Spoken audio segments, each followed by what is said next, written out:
All right, so let's start off here. Okay, so just I thought I would start off with a little bit about me and what's brought me here today. So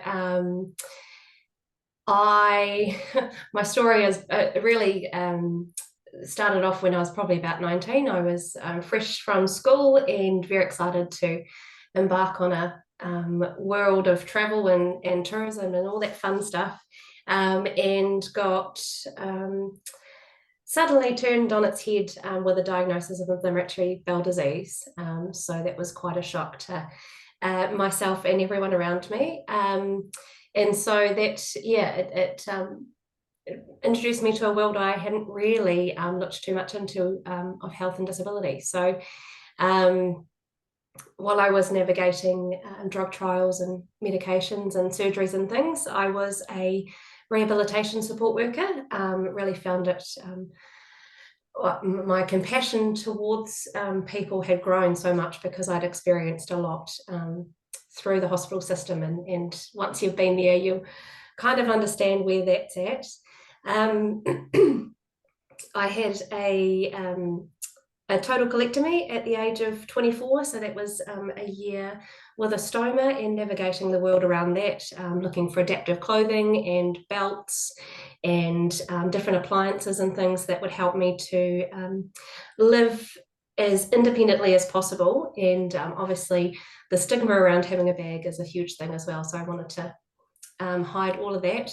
And further surgeries after that to get reconnected. So that's kind of my health background. I am also a mum to a 3-year-old and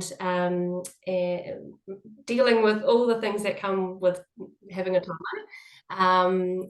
I work at Living Well Disability Resource Centre, which has further grown my knowledge in terms of assistive technology and what's out there. I was very privileged to take part in a year-long qualification in 2020, 2021, through Assistive Technology Australia, to become an assistive technology mentor. So that's just me in a bit of a nutshell, but I thought it was good for you to know where I come from. So what is assistive technology? The first thing I will say is that New Zealand is slightly backwards in terms of using the phrase assistive technology. Most of you will have heard, we talk about mobility equipment, we talk about daily living aids, we talk about equipment just in general.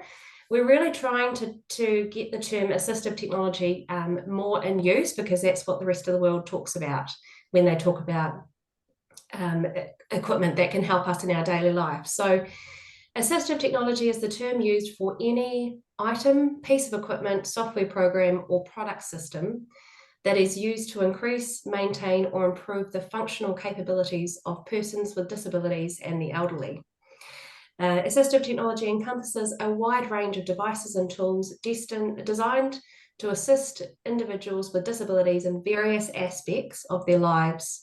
They can be low tech or high tech and may include simple tools like magnifying glasses or complex computer systems. So, what is the goal of assistive technology?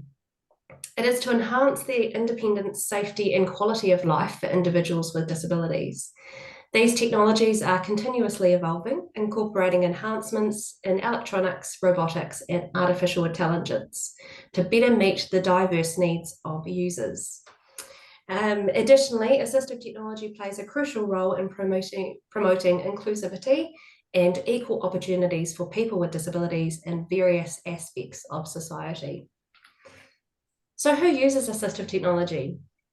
People with disabilities, older people, people with non-communicable diseases such as diabetes or stroke, or myself with IBD, people with mental health conditions, including dementia, people who are neurodiverse, including autism or ADHD, or people with gradual functional decline. I also want to put in there that I think everyone uses assistive technology in their daily life. If you think about, most of us are probably sitting at a computer desk right now.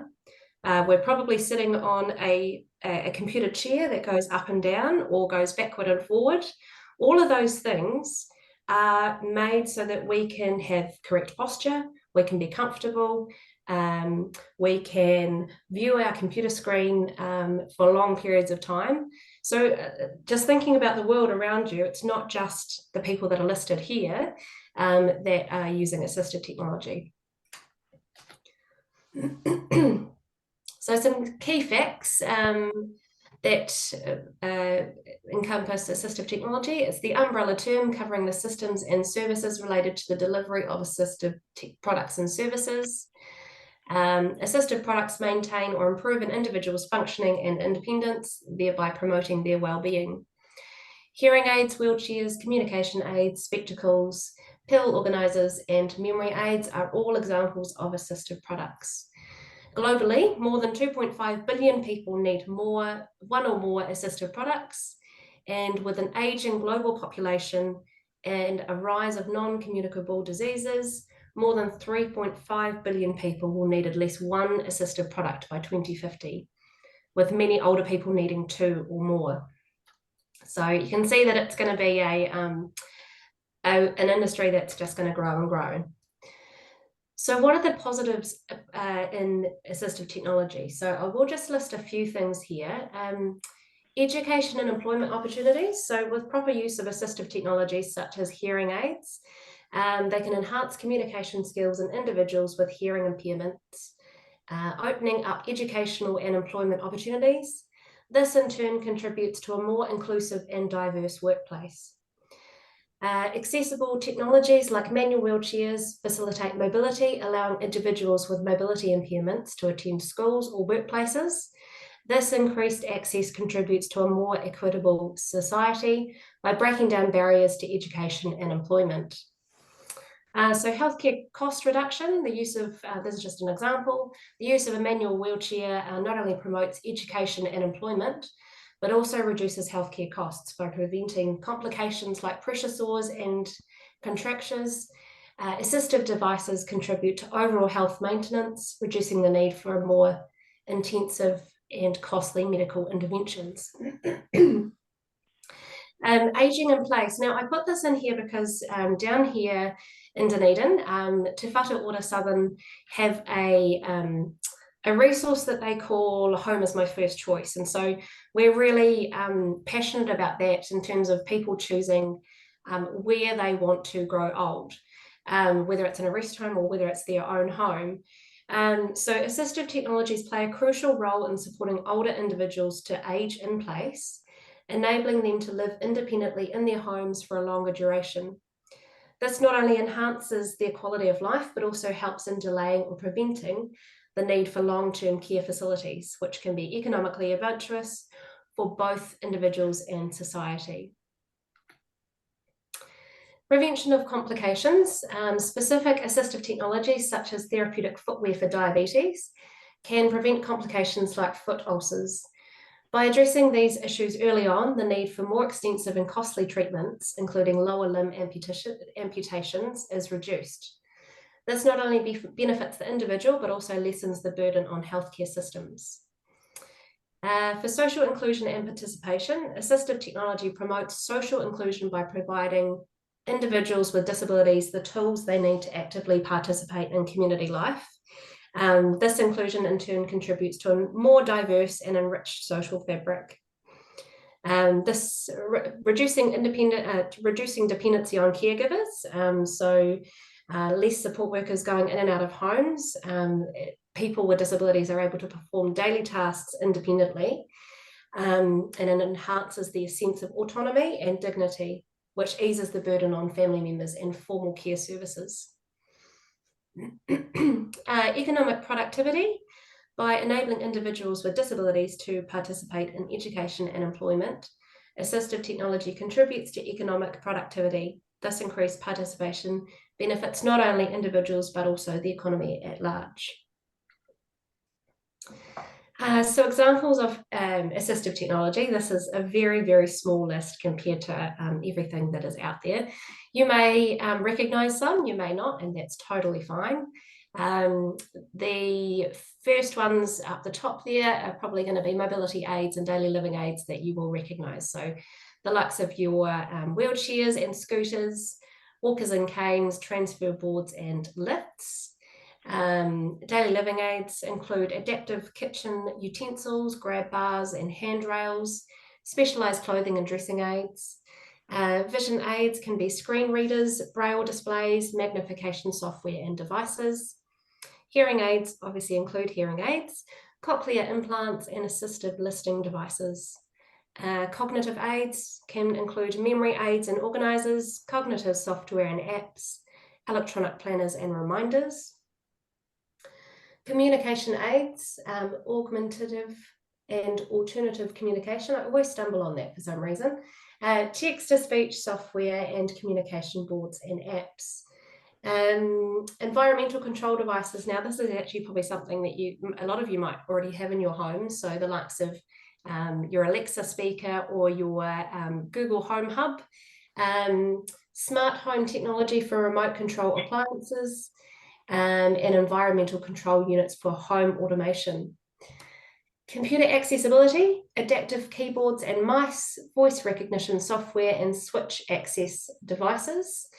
Prosthetics and orthotics can include prosthetic limbs and orthopedic braces and supports.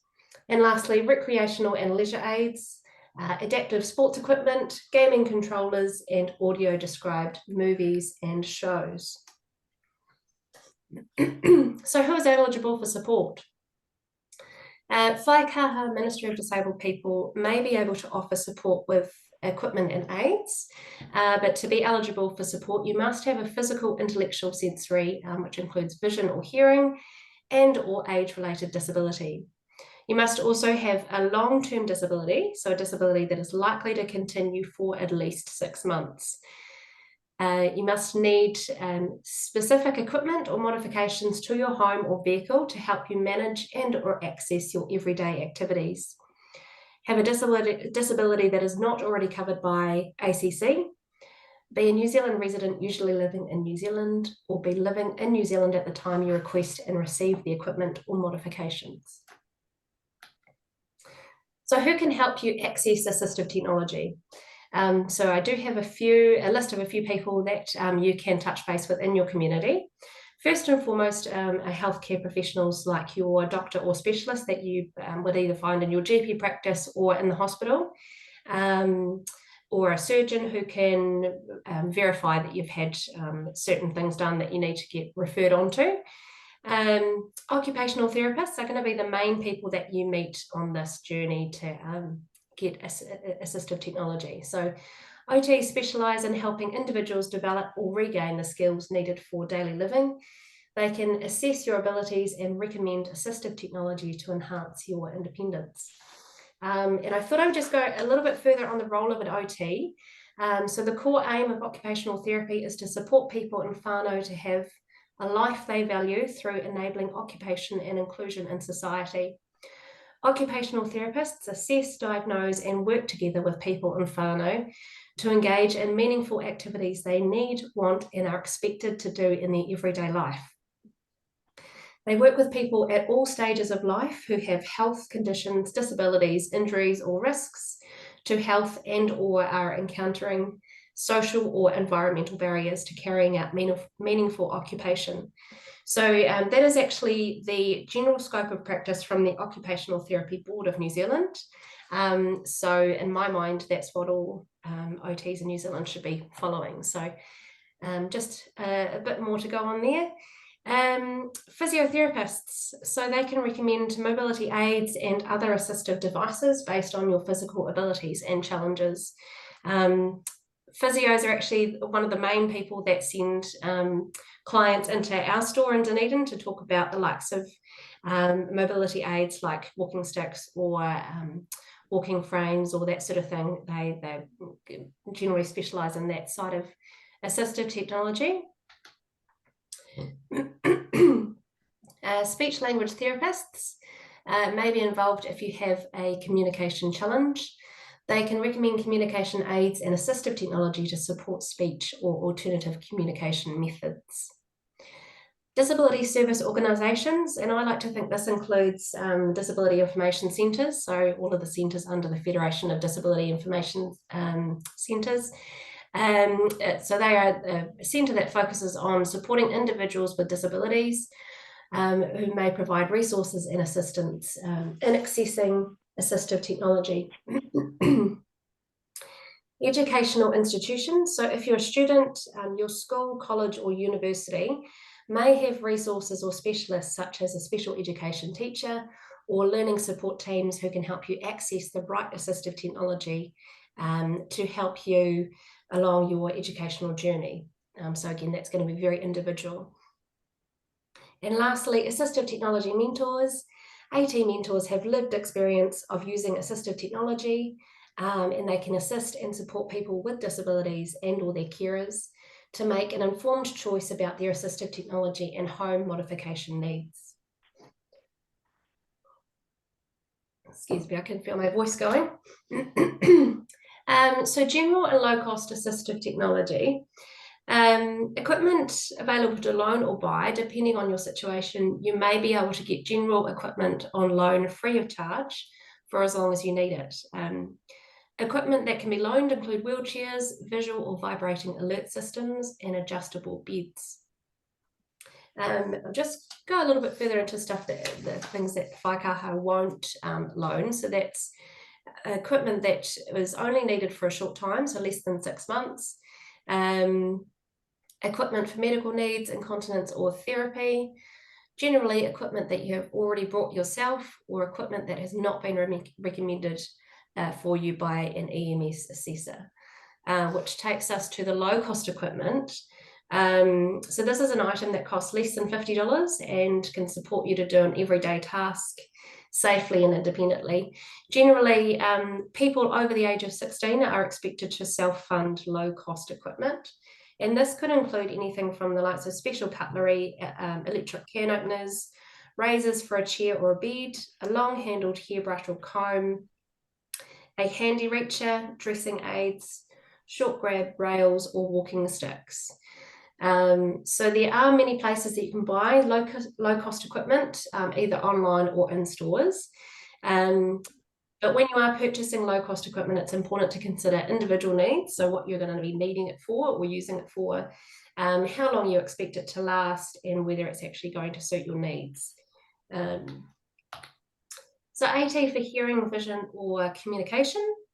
There are several different options that are funded. So children's spectacle subsidy. If your child is 15 years old or under and has vision problems, you may be able to get the spectacle subsidy. There are clinical guidelines that your child will need to beat to be eligible for funding. You may receive a subsidy each year for your child until they turn 16.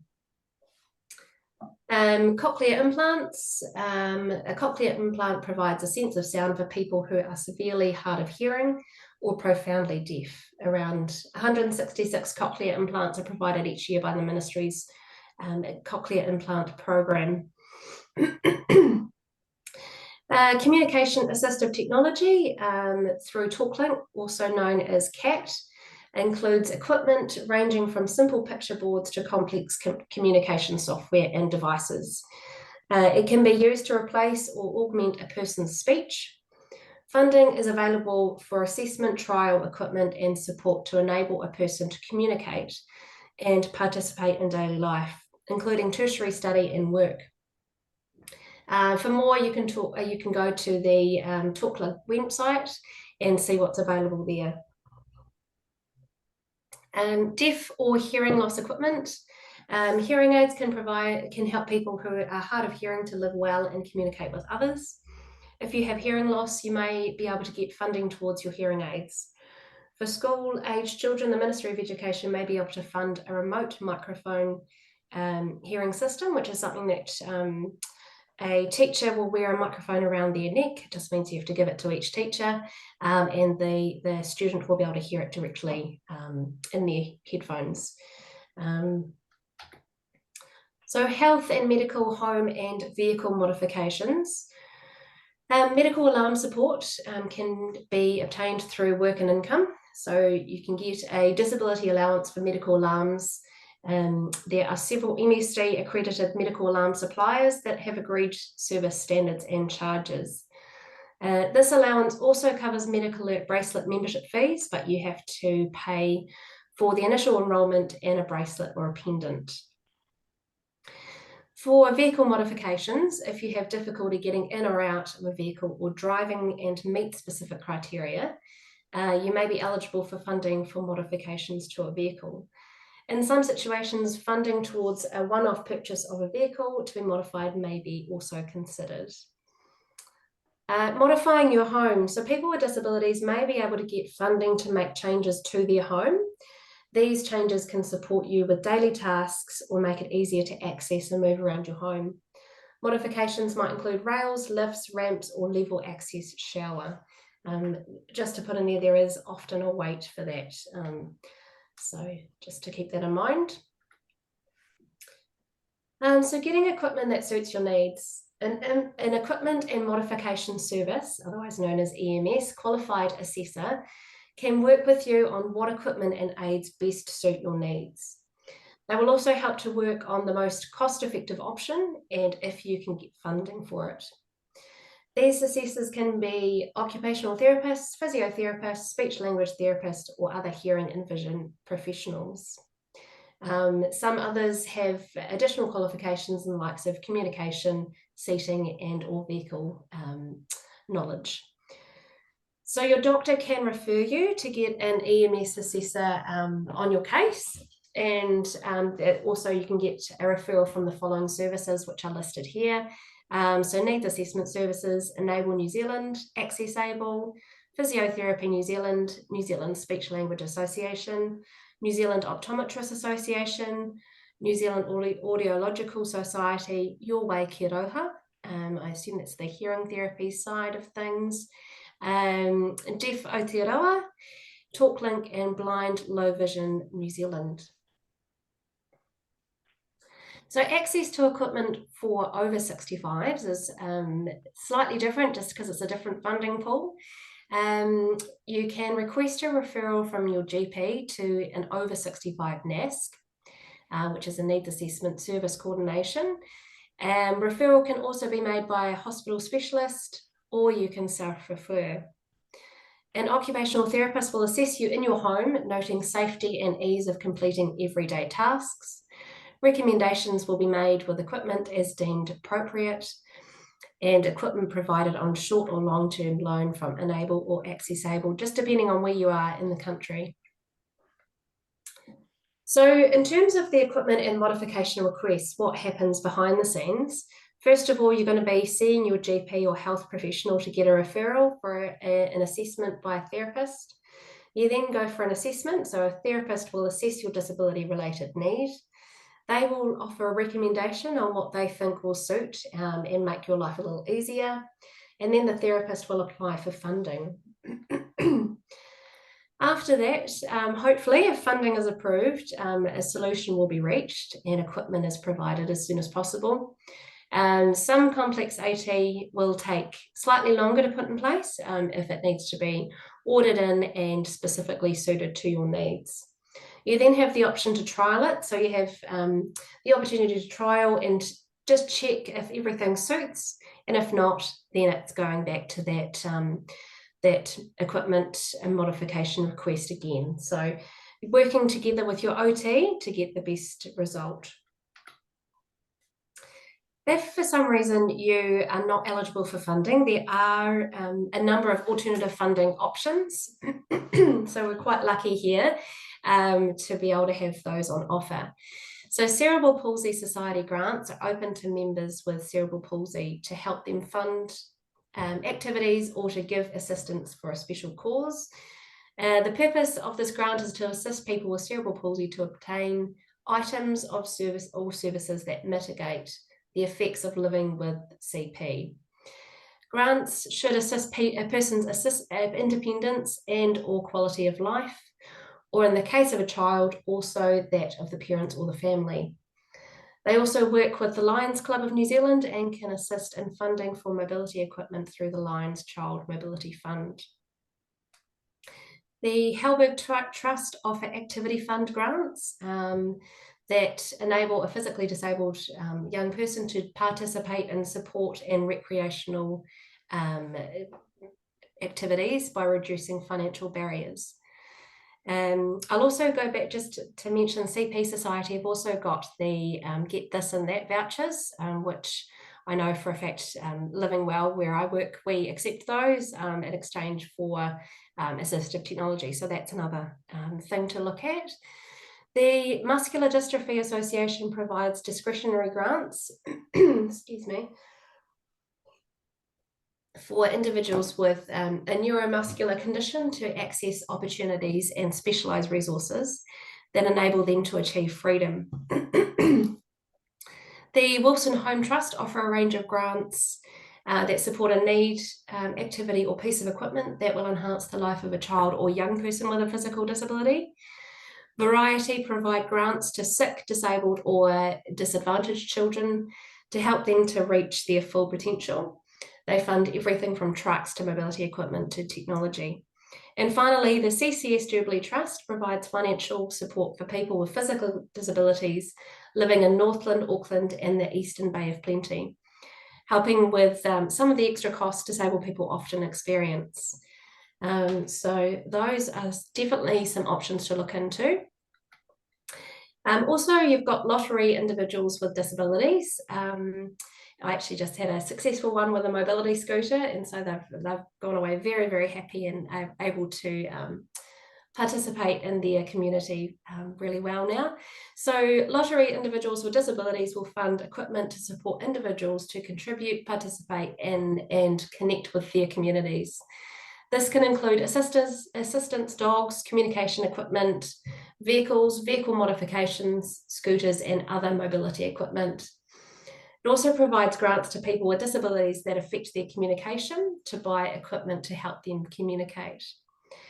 So with the lottery grants, the disability refers to a long-term limiting condition, which has to be 6 months or longer, that affects a person's ability to participate in their community. Funding requests for vehicles or vehicle modifications are, of course, subject to a professional transport assessment. So that's going to be by an occupational therapist who specialises in that, which must confirm the disability-related need for the equipment. A grant for a transport assistance assessment does not guarantee a further grant will be made for vehicle or vehicle modifications. So just look closely at the small print when you're looking for that.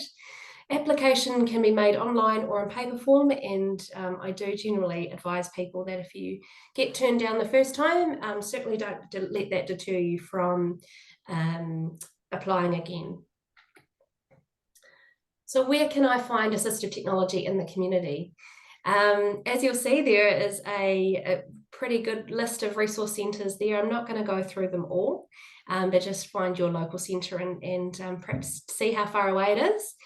The other options that you can look at are the likes of pharmacies, podiatrists, optometrists, and actually retail stores, including the likes of Bunnings, Mitre 10 and the Warehouse. They have a growing range of probably more so bathroom equipment like rails and things like that. If you're just needing it and that, you know, you've got something like that close to you. There's also online retailers, so Allied Medical, AT Therapy, and Dynamic Healthcare and Radius Care. I would say with a lot of assistive technology, it's a good idea to go and actually physically look at it and try it out if you can. So if you do have a resource centre close to you, definitely recommend going and having a look there first before perhaps going with an online option. There is also mobile services around New Zealand, so they operate in a lot of regions, and this involves taking services out to the community where people may not be able to access it or access their nearest resource centre. A mobile service can offer the following services, so referrals from healthcare professionals for health visits to help people source resources they need to support independent living, specialised access advice and education, total mobility assessments, a guest speaker experience to community groups and disability support groups, and access to try assistive technology. Mobile services are available in the following regions. So we've got Otago, Southland, Auckland, Wellington, Canterbury, Manawatu and Northland. I may have missed a few of those, but those are the main ones I know about. So in terms of acquiring assistive technology, if you're going to go down the road of getting something yourself, there are definitely some things that I would recommend looking out for. This is by any means not an exhaustive list, so just keep your wits about you. So the first thing that is probably really important is the max user capacity. So what is the weight of the item and how much can it take? Also considering if it's the likes of a wheelchair or a power chair, what's the max user, but what's the weight of the person going in it, and also considering things like will they need to have backpacks or any other accessories that are also going to affect that weight. What is the intended use? Clearly define the intended purpose of the assistive technology to match the user's needs and activities. What is the life expectancy of the item? How often will you need to replace it? And will that likely be funded? What is the wear and tear if it's secondhand? And I also actually have a really good resource, which I will link afterwards, but it's a resource from Assistive Technology Australia about buying secondhand equipment, because I know that a lot of us will have a wee look on Trade Me and those sort of places. So it's just good to know what you're looking for and what aspects to just be aware of. So things like, is the item sturdy and stable? Does it have any pieces missing? Is there any rust? Is there any sharp bits? What are the hygiene aspects? And is there still a reputable reseller selling the item? Maintenance, where are you going to get your maintenance done? Does it need yearly servicing? Who's responsible for that and who pays? Storage, so where are you going to store it? Say it's a mobility scooter, are you going to store it outside? Does it need a weather tight cover? Yeah, where is the best place? Even a hoist or a powered chair, those bigger items really need to be, storage needs to be considered for that. Charging, where are you going to charge the item? Do you need a special charging port? Yeah, how are you going to keep yourself safe with that? And also replacement parts. You've got a brand new piece of technology. How are you going to get replacement parts if something happens? Another thing to think about is contents insurance. If you're getting these, more expensive assistive technologies, how are you going to protect things in the future if something was to happen? So now I've just got a couple of slides of the average pricing of AT in the community, just to give you a bit of an idea. These prices are what we sort of sell things for down at Livingwell, so it might be different up and down the country, but just to give you a bit of an idea. So for the first one, which is a lift chair, those retail for about $1,500 to $1,600. A mobility scooter can be anywhere between $3,500 to $7,500 and probably more. And that depends on how big the scooter is, what the range is, how many batteries, is it off-road or is it, can it be taken on track? All those things to consider. A lightweight standard wheelchair used for sort of short-term use, that starts at about 600. It has a max user weight of over 100 kg, so that's a good standard option. You've got your overbed table, which retails at currently $190. So thinking about around about that space. We've got a bed lever there, so that helps someone get in and out of bed. It just tucks in under the mattress, and that retails for $225. We've got the rehab chair, the rehab utility chair, which has got a wipeable material, and it's also got adjustable arms. So that is great for someone who has had sort of a hip or knee surgery and needs to be upright and comfortable. They retail for about $650. Next, we've got the bed pads. So waterproof incontinence bed linen can be anywhere from sort of 45 to 80 thereabouts. And a shower chair, generally 150 is a usual price to pay for something like that. A few other things. You've got your at a range of kitchen devices, so jar openers and jar keys, anywhere from $10 to $20 for something like that. Walking sticks, generally around about $45. A rollator or walking frame, anywhere from $200 to the more elaborate ones of about $1,200. So just depends on what you're looking for there. A urinal is around about $25 to $30. Cutlery starts at about 20. So your cutlery can either be your built up grippy handles or actually weighted cutlery that helps people with tremors. So the weighted cutlery is more in the $50 to $60 range. A sock aid, 25 to 35. A leg uplifter, I think, is about $50, and a handy reacher is about $50 also. So that gives you a pretty general idea of just those items. So challenges and solutions. These are really probably open-ended because there's going to be loads of challenges and loads of different solutions, but this is just really to get you thinking, what's out there and what you might come across. So cost. Many assistive technologies can be expensive and making them inaccessible to individuals with limited financial resources.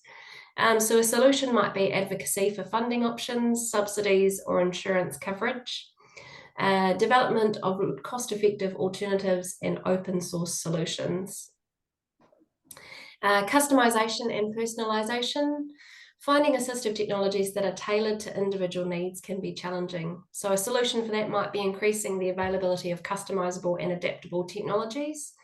Collaboration with others, with users and healthcare professionals for personalized solutions. Awareness and education. So lack of awareness and understanding among users, caregivers, and healthcare professionals about what is available in terms of assistive technology. So the solution for that might be educational programs, workshops, and awareness campaigns, integrating assistive technology education into healthcare and rehabilitation curriculum. Compatibility and integration. So ensuring that assistive technologies can seamlessly integrate with existing devices and technologies, which can be complex. And that really needs to be a collaboration between developers and manufacturers to create universally compatible solutions. User training. So users and caregivers may face challenges in learning how to use and maintain assistive technologies. So a solution for that could be comprehensive training programs, user-friendly interfaces, and ongoing support involving occupational therapists and other professionals in the training process. Stigma and social acceptance. So stigma and societal attitudes can hinder the adoption and acceptance of assistive technologies. So the solution for that could be advocacy campaigns to raise awareness and change societal perceptions, highlighting success stories and positive impacts of assistive technology. Access to technology. Limited access to assistive technologies, especially in low-income or remote areas. A solution for that could be initiatives for global accessibility, telehealth services, and community-based distribution programs. Collaboration with NGOs and governments to improve access. So where can you find more information? The Enable New Zealand website is a really good resource. So they have up-to-date information on access to equipment. Ministry of Education for supports students requiring learning support. Assistive Technology, who are based in Palmerston North, work alongside and support nationwide assessors, funders, and individuals in all areas of assistive technology. And also, as I mentioned earlier, the Assistive Technology Australia website is a really good resource that I use frequently. They have general product fact sheets, buying tips, and factors to consider, which all are really easy to use. So they've got a checkbox and things to look at.